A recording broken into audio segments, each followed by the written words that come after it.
If you've been thinking about starting a newsletter about your hobby, but every time you sit down to write something, you end up staring at a blank page, wondering what on earth you have to say, I want you to stay with me for the next few minutes. Because the ideas aren't missing. They're already written down. You just haven't recognized them as content yet. Let me tell you about something a colleague of mine used to call the Book of Mark. For most of my working life across a career in construction and then years in the IT industry, I kept a hardback notebook with me at all times. In the UK, we have a brand called Black and Red. Seriously sturdy, no-nonsense notebooks. And mine went everywhere with me. I didn't write in it because somebody told me to. I wrote in it because I kept noticing things, a detail that might matter later, a solution that had taken me 3 or 4 hours to find and that I never wanted to hunt for again, a decision and the reason behind it, those sorts of things. My colleague thought it was slightly mad. He called it the Book of Mark, half as a joke and half out of genuine respect. And one day, on a very large university accommodation building site, 3 subcontractor firms abandoned the job simultaneously. Complete chaos. And the one thing that stopped it from becoming an absolute disaster was a handwritten entry in that notebook recording exactly which bricklayer had worked on which section of the site. That notebook didn't just save the day, it saved the project. Now, you might be thinking, that's a nice story, but what's it got to do with writing a newsletter about my hobby? Everything. Because you already have your own version of that notebook. You might not call it that. It might be a notes app on your phone, a folder of half-finished thoughts on your desktop, a box of old forum posts you wrote out years ago, a diary, pile of magazines with those dog-eared page corners and scribbled margins. You've been recording things, observations, opinions, discoveries, little hard-won lessons for years. And because you've never thought of them as content, you've been sitting down to write a newsletter and drawing a complete blank. You have plenty to say. You've been saying it for years.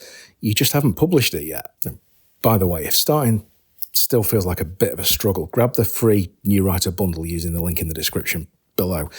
More on that in a moment. Now, you might be sitting there thinking, look, I do have notes, but I still freeze up when I try and write anything with them. I understand that.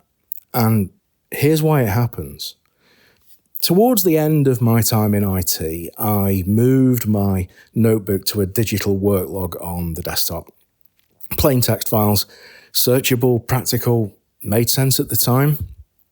The security levels in that particular office were high, and handwritten documentation was actually frowned upon. And that's when something changed.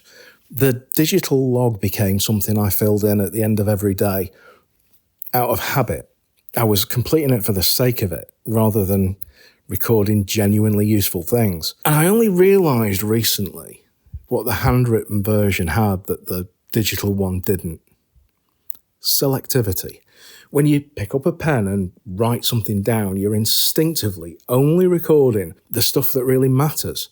You self-edit before you even start. The blank page panic happens when you sit down to write a newsletter and try to write everything you know about your hobby all at once, in order to some imaginary standard of completeness. That's not a newsletter.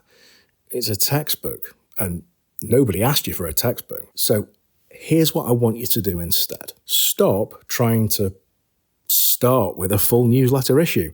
Start trying to find an entry point.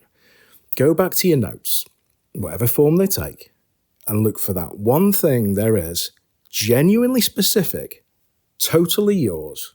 Nobody else could have written it. Not a fact you could have Googled, not advice you copied from somewhere else.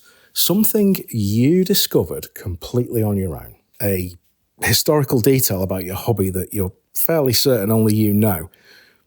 A technical finding that took you years of trial and error to work out. A unique opinion you've held for so long it feels obvious to you, but no one else seems to be saying it. Find that one thing, and then do this. Turn that sentence into 100 words. That's it. That's your first newsletter issue. Not a guide, not a manual, not a masterclass. Just one entry from your own book of mark, expanded into 100 words. Now, you might be wondering, is 100 words really enough? That seems very short. Like, it's more than enough to start. And here's the thing. Once you've written those 100 words, you tend to find you find 100 more, because that's how it works when you're writing from something real, something yours, rather than trying to perform expertise you don't quite feel yet. The writers I coach who struggle the most aren't the ones who lack knowledge. They're the ones who are trying to sound like somebody else, someone more qualified, more polished, more certain. Your readers don't want that version of you. They want the version that scribbled something useful in a black and red at 8:30 on a Tuesday morning because it was too good to forget. That version of your newsletter has been writing itself for years. It's time to let people read it. Your best newsletter's already written. It's in your notes, your memories, your margins. You just haven't turned it into 100 words yet. So if you want a bit of a map to help you get started from the I've got some ideas phase through to the actual hitting publish, grab the free New Writer bundle. The link's down in the description below. It doesn't take more than about 5 minutes to look through, and it'll give you the structure to take that first entry and turn it into something your future readers will love. Go and find your book of mark. It's been waiting. And if this has got you thinking, this video right here is the next place to go. As always, the very best of luck with your writing. Cheers.